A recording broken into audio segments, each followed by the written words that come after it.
Greetings and welcome. My name is Nontobayo Sithole, and today I want to share a part of my journey with you, the journey of becoming a teacher. Every teacher has a story about where they started, what shaped them, and who they hope to become. This is my story. Over the past few months, I had the chance to teach isiZulu in grade 10 and social sciences in grade 8. Those classrooms taught me more than any textbook ever could. So today I want to reflect with you on my experiences, my values, and the kind of the teacher I am working to become. On my second slide, I'm going to talk about the teacher identity, which I'll be focusing on the core values respect, language, and safety, valuing learners and their backgrounds, and creating a classroom where all voices are heard. I am becoming a teacher who shows respect, values our languages, and makes the classroom safe. When I say respect, I mean that I treat every learner as a person with ideas and feelings. I also expect learners to respect me and each other. Without respect, the classroom cannot function. Valuing languages is very important to me because I teach isiZulu. In South Africa, we have many languages and learners should not feel that their home language is less important. When I allow learners to explain in isiZulu, they understand better and they feel proud.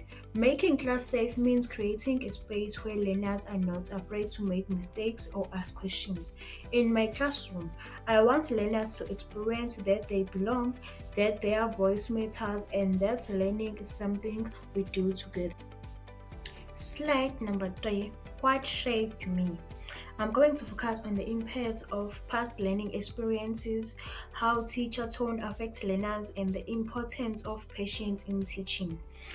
What shaped me was something that happened in high school. I had a teacher who would get angry and shout when we did not understand. I remember sitting in class feeling scared. I wanted to ask questions, but I was afraid the teacher would shout at me. That experience stayed with me. It taught me that a teacher's attitude can either build a learner's confidence or break it. From that moment, I made a promise to myself. I promised that if I ever become a teacher, I will be patient. Today, when I teach, I remind myself of that learner I used to be. This is why I explain calmly, I repeat when it's needed, and I give learners time to think. On slide number 4, when I felt like a real teacher. So I felt like a real teacher through teaching in groups works, learner collaboration, and peer teaching, and guiding learners instead of lecturing. I felt like a real teacher during teaching practice in my grade 8 social sciences class. We were learning about historical events, and instead of just explaining, I gave learners a group activity. They had to create a timeline together. I walked around the class, listening and asking questions to guide them. What made me proud was seeing learners take ownership. Some learners who are usually quiet started sharing ideas. Others explained in isiZulu to help friends who were struggling. At the moment, I realized that teaching is not only about talking, it's about creating opportunities for learners to discover. That experience showed me that I am becoming a teacher who believes in teamwork and in letting learners lead their own learning. When my identity was challenged. This is my slide 5 where I'm going to be looking at a challenge in the classroom, responding to conflicts with professionalism, and lessons in documentation and calmness.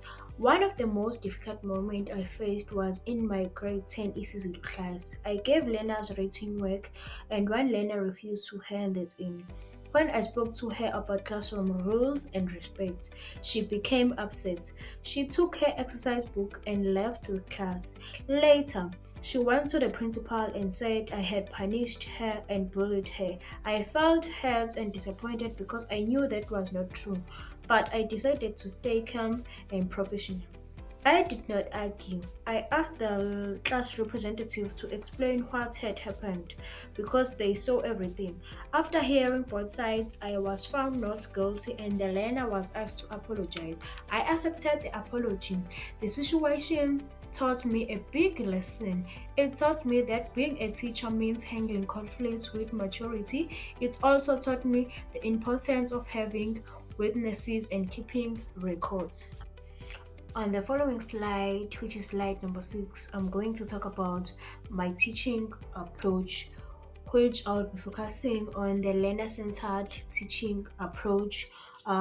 Second point, encouraging discussion and participation. And the third one, using home language to support learning. The approach that best fits who I am is the learner centered approach. In this approach, learners are active and the teacher is a guide. The focus is not on me talking all the time, but on learner thinking, discussing, and doing. During my TP, I used this in both subjects. In grade 10 isiZulu, I gave learners group discussions about poems. In grade 8 social sciences, I used group research and presentations. Learners responded positively. They asked more questions, they helped each other, and they were more confident to speak. In the South African context, this approach is very useful. We have learners from different backgrounds and who speak different languages. When learners can discuss in isiZulu or explain to each other, learning becomes easier. So for me, learner-centered teaching helps me reach every learner, not just the ones who are fast. The following slide is slide number 7, which I'll be talking about my beliefs versus my actual practice. The first point is what I believe in. Every learner must participate. The second one, reality. Too much teacher talk time.